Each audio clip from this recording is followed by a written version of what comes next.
doing today? Welcome to Talk of the Town here on WDBX 91.1. I am your host, Eva Fisher. I have a wonderful guest in here with me today. And first, let me tell you about some stuff we got coming up here in Carbondale. So if you have not heard this exciting news yet, we are shutting down the Strip next weekend. Oh my goodness, October 11th, it's a Friday evening. The City of Carbondale, Carbondale Main Street, and the SIU Alumni Association and River Radio are coming together to throw an epic party. We're having a special Off the Rails homecoming concert featuring Jungle Dogs and Modern Day Saints. And we're gonna have an incredible time. We are shutting down the Strip. So the concert's gonna be in the actual very heart of downtown. There's going to be vendors and food trucks, and lots of the bars are going to be participating, having different specials and deals, maybe some stuff set up outside. So tell everyone, bring everyone. We're going to have a lot of alumni in town there for homecoming weekend. We of course have some amazing bands. This is Jungle Dogs' farewell show, believe it or not.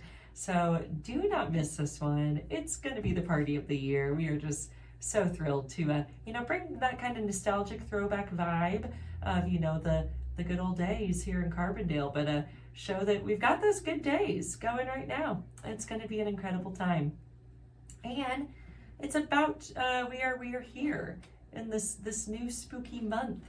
So please be sure to check out all of the amazing Carbondale Halloween activities we have coming up. You can visit CarbondaleHalloween.com or visit our special Carbondale Halloween Facebook page. So we just have a ton of exciting activities. So we'll of course have a special Halloween Off the Rails concert. We'll have a costume contest at that. There's the Green Earth Pumpkin Glow. There's the Pumpkin Smash. There are just all sorts of incredible things going on. So check out CarbondaleHalloween.com. Start planning your Halloween itinerary now.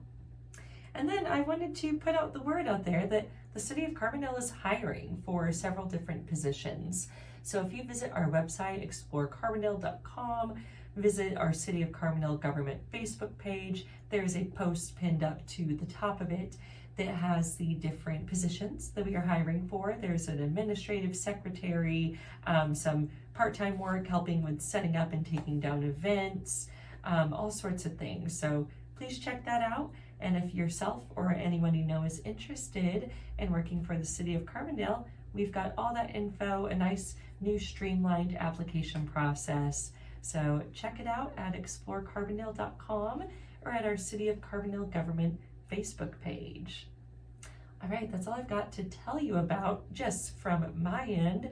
So now I get to introduce you to my guests for today. Good morning, Kelly. How are you? I'm good, Eva. Thank you so much for having me. How are you doing? Absolutely. I'm doing great. Thank you. Thank you for coming in. Yeah, of course. My pleasure. Yes. So, Kelly, you work with the Survivor Empowerment Center. I do, yes. Fantastic. And you're nice and pretty fresh in your role with this organization, yeah? Yeah, 1 month in. Oh my gosh. But loving it. I love that. Yes, congratulations. Oh, thank you. We're excited to, have you help work in this community. And what an important organization. So yeah, I'm just very excited that they got someone. You've got a lot of spirit and passion, I can tell, and that's very important with community organizations like this. So, yeah, absolutely. I'm really thankful to be there. Yeah, so happy to have you. So Kelly, I wanted to bring you on because you guys have a very special event coming up for the Survivor Empowerment Center. Yes, let's just launch right into that because I want to make sure that people get this on their calendar. The Little Black Dress event is coming up. Little Black Dress. Yes, wonderful. So can you tell us just a little more about what this event, what all it entails? Yeah, the Little Black Dress was actually really well known in Carbondale for a long time. It was like a staple. And we haven't had it in almost 10 years. And so by popular demand, we brought it back. And anyone who's been there, anytime I bring it up, they're ecstatic. So it's October 18th at the Carbondale Civic Center. It's from 7 to 10, doors open at 6. And it is a classy night out, a fundraiser, of course, for the Survivor Empowerment Center. And there's going to be local vendors where you can go and shop. There's going to be a DJ, appetizers by Into the Fire. There's going to be raffle prizes from places like Dillard's with designer purses and perfumes. And then it's just gonna be a nice night out. It's typically was known as a ladies' night out, but it's actually not. It's for anyone and everyone. So we're welcoming anyone to come, dress up in a nice black outfit, whether it be a dress, suit, whatever fits your fancy. Our slogan is step out in style and step up for a cause. So I'm really liking that. I'm ready to step out in style. I don't know if you're ready to step out in style. Oh, but. absolutely. Absolutely. I got a dress in mind. I can't wait to wear it. That's amazing. Okay. I don't know that I fully realized that this event, because it's such a staple. You always hear about it. I feel like everyone knows about it. But it's been on a hiatus for a decade, huh? Yeah, I think it's been almost a decade, yes. Wow. Oh my gosh, well, how wonderful. Which unfortunately makes everyone feel old when I say that. So. Yes, that's understandable. Okay, well, wonderful. So what kind of led to bringing it back? Well, really just popular demand. Just brainstorming, okay, what events can we throw that people really enjoy? And obviously this goes to a great cause, right? It benefits directly survivors of sexual assault and domestic abuse and domestic violence. We're like, okay, how can we get our community involved in this? Because we really do rely on the support of our community and their donations and their support and their care.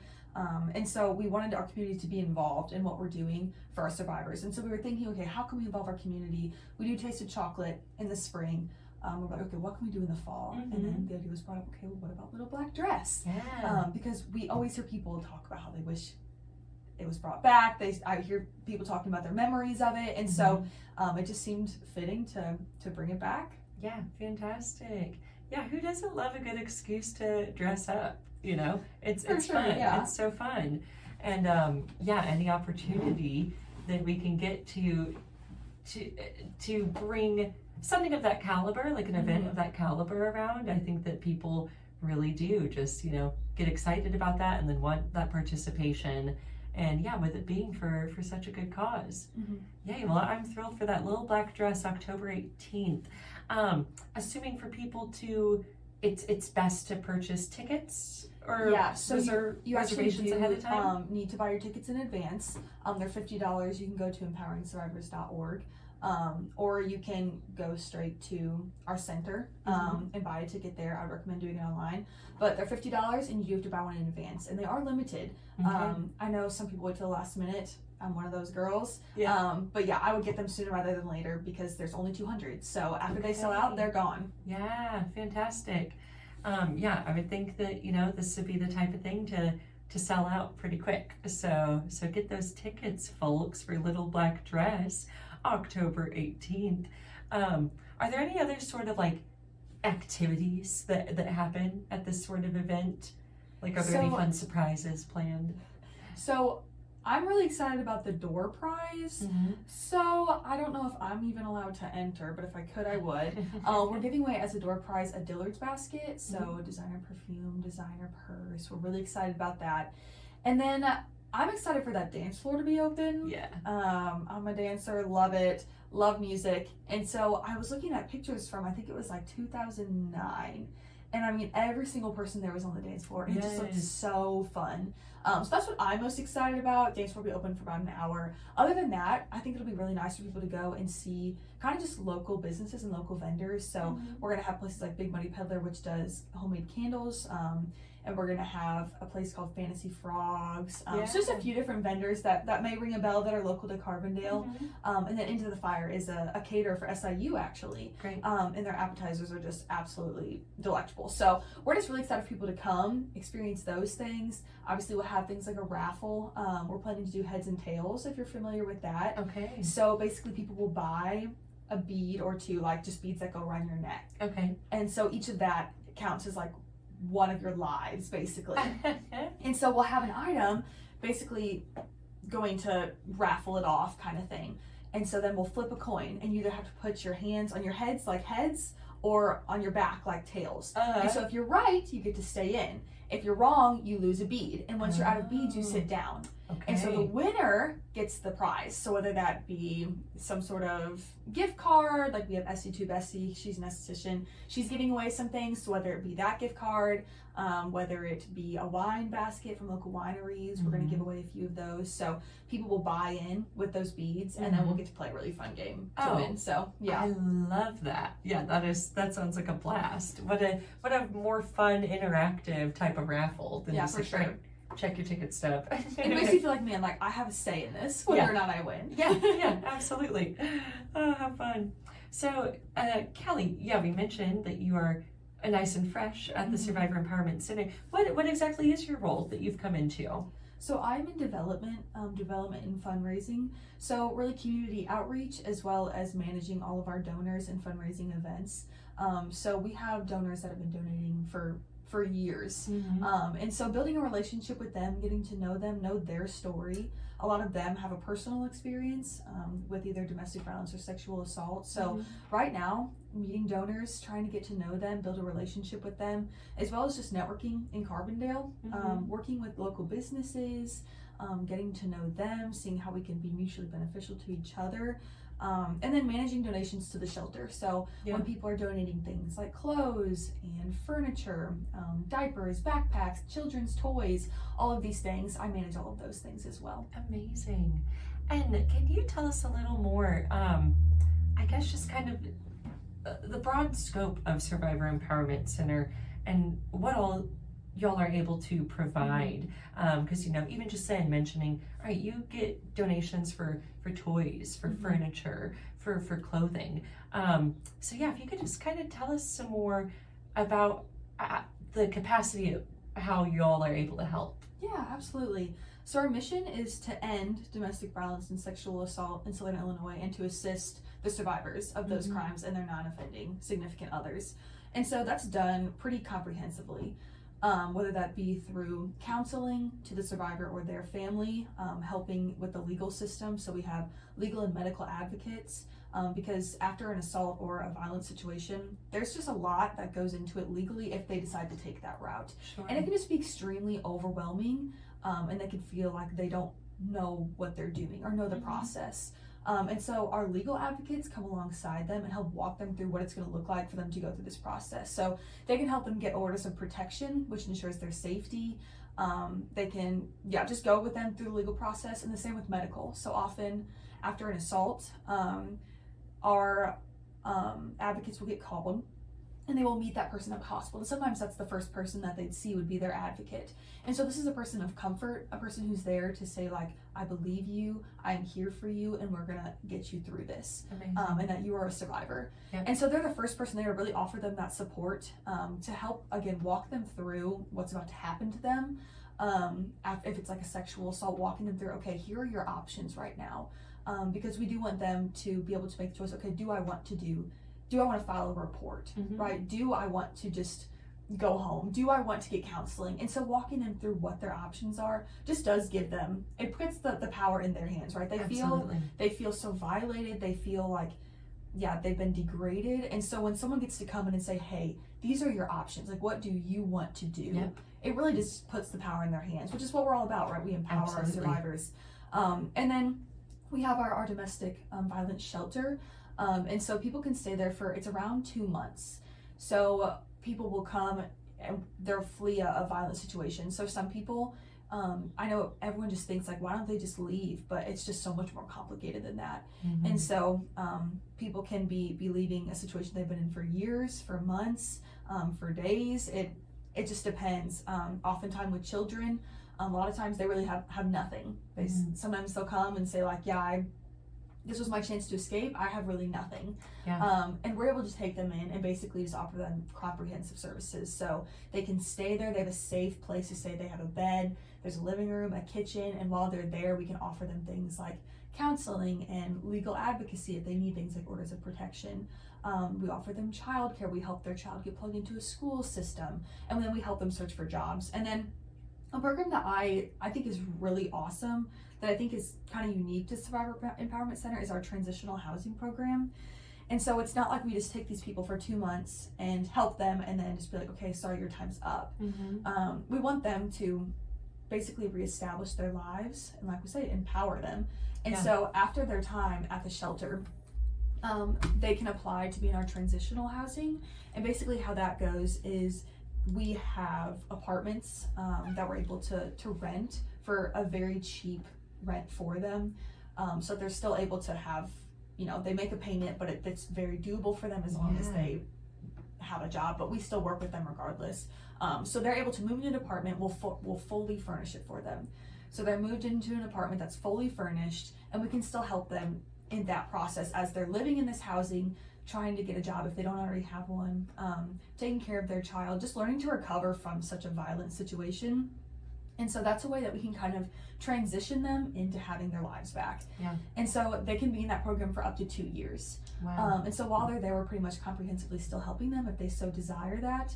But what's so amazing about the Survivor Empowerment Center is someone can just show up and just know that they're going to be taken care of for a very long time and just put back on their feet. And so I obviously just think so highly of it, and I know it's helped thousands of people get their lives back, and it really is unfortunately very prevalent in Carbondale and around the world, of course, but Carbondale especially does have issues with domestic violence and sexual assault.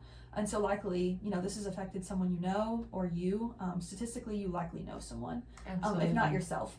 And so this is just a place that offers hope to these people, that this does not define them, right? That they are in control of this situation. And so, that's kind of just a little bit about what we do. Oh, incredible. Wow, I'm so impressed by the program to help transition into a new place to live, because it is, like you said, it's so complicated. So glad you mentioned, just everyone does know someone. If not yourself, it's hard to get through this world without encountering an experience like that on your own, or knowing someone firsthand. And and it is so complicated and so different for every individual. Those stories. And so wow, just thank you, and so impressed by how much you've been able to take in and share with this community already in this time. So thank you for your amazing prevalent work. I appreciate it. Absolutely. And I just want to encourage anyone, if they are listening, if you need help of any kind, to not hesitate to reach out to the folks at the Survivor Empowerment Center. That's exactly why they are here. Absolutely, and we do have a crisis hotline. Great. So that is essentially, I need help right now, tell me what to do. So our crisis workers are available 24/7. So that number can be called. It's an 800 number can be called, and they basically walk you through, okay, this is what we can do for you. Can you get to a train station? Can you get to a bus station? Like, can we get you here? And they will help you through the process. So in a situation where it's like, okay, I have 5 minutes, I can make a call. It's like, this is an opportunity for you to utilize those 5 minutes to possibly get out. So that's one of our services for sure. Wow, amazing.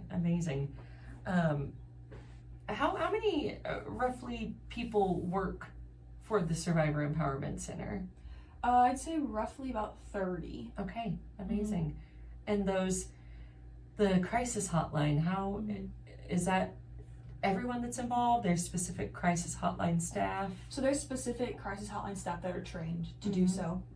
They're trained on how to respond to certain things, what to do in different crisis call situations, and ultimately just how to assist the survivor and what they need. So amazing. Goodness, well, I am so grateful that y'all are here. Just a really incredible organization, and it's been awesome to see it just evolve over the years to be more expansive and more inclusive. Even to the extent of, okay, Little Black Dress Event isn't just a girls' night out, this is for everyone. And even with the shift of the name to the Survivor Empowerment Center, that this is for everyone, right? The purpose of that is, like, we're very aware that sexual assault and domestic violence don't discriminate. We know statistically that it does happen more to women, Sure. but it's not exclusively to women, Mhm. right? And so if we're going to be a place that offers services to survivors of domestic violence and sexual assault, we want to offer them to everyone. Yeah. And so, yeah, anyone is welcome to come. It is not just for women. That goes for both our center and our services and Little Black Dress. Yeah. You know, and it's a really sad and unfortunate thing to say, but sexual assault and domestic violence happens to women, it happens to children, it happens to men, it happens to your neighbor, it happens to your family members, right? Like, this is not exclusively just for a woman. And so we want to be able to extend our services to everyone. Yeah, absolutely. Yeah, and what a thing to balance. And I'm just grateful to meet you and you know, just see that the folks at Survivor Empowerment Center are able to lead with compassion and some positivity on something that can be really draining and you know, really, like you said, affects everyone. Like, everyone's got that in their life connected to them somehow. So just grateful for the broad scope that y'all do, and that you're able to look at that bigger picture and host events like the Little Black Dress event, because part of empowerment in overcoming trauma, part of that healing process is through joy, right? You've got to find those moments of like, all right, this is why I'm going to work on healing from this to get to the next step, so I can experience life to this foolish, joyous extent again. So I think that's amazing that the Survivor Empowerment Center make sure it takes the time and the opportunity to throw events that are festive, that are joyful, that bring that spark and that life back to that community. Yeah, which I'd say the shelter does such an amazing job at that. Yeah. The children, so we have a specific program for children, and they just did a movie like day afternoon, watching Inside Out 2. And so, I mean, that staff is incredible. They are the most fun, just warm people. And basically we have a children's room, which is, it's just their kind of like play area where they go for a few hours a day. And they set up a movie day, and they had a bunch of seats, popcorn, snacks, and they played Inside Out 2, basically to help them, like, and it was fun for the kids, but also helped them learn, like, okay, how do I talk through my emotions? What am I feeling, right? Because these kids are feeling these things. They've just left their home. Maybe they were in an abusive situation. They left with mom or dad, or now in this random place, and they have all these feelings, and you know, they could be 5, 6, 7, right? And just not know what is happening and not even know what they're feeling. And so our staff just does such a good job of making things fun while they help them. And so they just do such a great job of making things fun, especially for the kids is where it stands out for me. They really do go above and beyond. So we just got a new worker around the same time as me, and immediately when she got there, so she's doing children's counseling. Well, she's doing counseling for everyone, but also children. And immediately she started, okay, I'm gonna make this space like really warm and inviting and special. So she went out, bought a bunch of new toys, rearranged the room, got new books, and just made it like a comfortable space. And she said it shouldn't be so sad all the time. Absolutely. And it's like they're talking about these really hard things, right? But she wants them to be able to come in and experience some joy and feel comfortable. And so I just thought that was so sweet. And so they just do such a great job on the shelter side and in counseling, and of just making it an environment that they can call home, even if it's for a short time. So. Amazing, absolutely amazing. Yeah, I saw that on Facebook of the movie night, and there was Inside Out 2, and I was like, oh, what a perfect film to have for those children in that time. We also have another, it's our Christmas campaign, and so same thing with the children's side. They just care so much for making their lives special and normal, right? Because you don't think about this, but when a child comes in, a lot of times with their mother, right? A lot of times they don't have money. There's no money for them to go buy gifts. Sometimes they have money, right? But sometimes they don't. And sometimes they're needing to save to get a house or to get an apartment. Sometimes they're starting from ground zero. But it's like, man, we want these kids to have a fun and special Christmas. And so I've been working with one of the child care counselors and advocates on that side, just putting together a Christmas campaign. So like there's a bunch of boxes around town where you can donate toys. There's a link on our Facebook where you can donate to PayPal. And so she is planning on putting together like a whole Christmas party, getting them stockings. And then what I think is really special is she's planning to put up a little shop so that parents can come in and they can pick out what they're going to give their kids, but obviously don't have to pay for it. Amazing. So it's like we're going to get toys donated. They're going to go buy with the donated funds and set up a little shop so that parents can go in and they can give their kids gifts. Yeah. And so, yeah, like I said, they just do an incredible job at making it a sweet and a fun environment for them. Yeah, that is so fantastic. I love it. I love it. Callie, this has been so excellent. I just want to remind everyone while we're getting to the end here, I'm speaking with Callie today from the Survivor Empowerment Center, and they are about to bring back a classic favorite event, the Little Black Dress event, on October 18th at the Carbondale Civic Center. Please buy your tickets in advance and quickly. There's only 200 and they will not sell you anymore. So tell us again where people can go to buy tickets, Callie. So you can go to our website, empoweringsurvivors.org. It'll be on there. You can also go to our Facebook and it's a pinned link. It's also a pinned event. So you can buy tickets online there. We also are fine if you want to come in to our office and purchase them there. I know some people are maybe weary about putting in their credit card places. If they prefer a check or cash, they can come in, give us a call, and we'll let you know the process for that. Okay, fantastic. Yeah, so please put it on your calendar, October 18th, Little Black Dress event. An amazing fundraiser for an amazing organization, the Survivor Empowerment Center. Callie, before we hop off here today, I just want to know if there's anything, I don't know, just a special moment, stepping into a new role and kind of in a new place. I know that you have just moved to the region recently. You're commuting for work, and I don't know, just something that struck you about being here in Carbondale with this organization. Everyone has just been so friendly and just excited to talk to me. Yeah. I feel like I know they can't see me on the radio, but I'm pretty young. I just graduated college, young professional, and I've just been welcomed in with open arms, really, to everywhere that I've been. Yeah. And so it's just been really sweet and encouraging, and just something that makes me excited to be here and stay here, specifically in Carbondale. So, and every place I've gone to just thinks so highly of the center. Yeah. And so that's been just really helpful. Whenever I mention it, they know exactly what the center does, and they want to help. And so that's just made it a joy to do the job. Yeah. And just made me thankful for Carbondale. Wonderful. Hey, well, thank you so very much for coming on today. Thank you for having me. It's been Absolutely. great. And I'll see you at the Little Black Dress event. All right. See you there, girl. Yes, right. Well, everybody, thanks so much for listening, and we hope you have a wonderful Monday. Talk to you next week.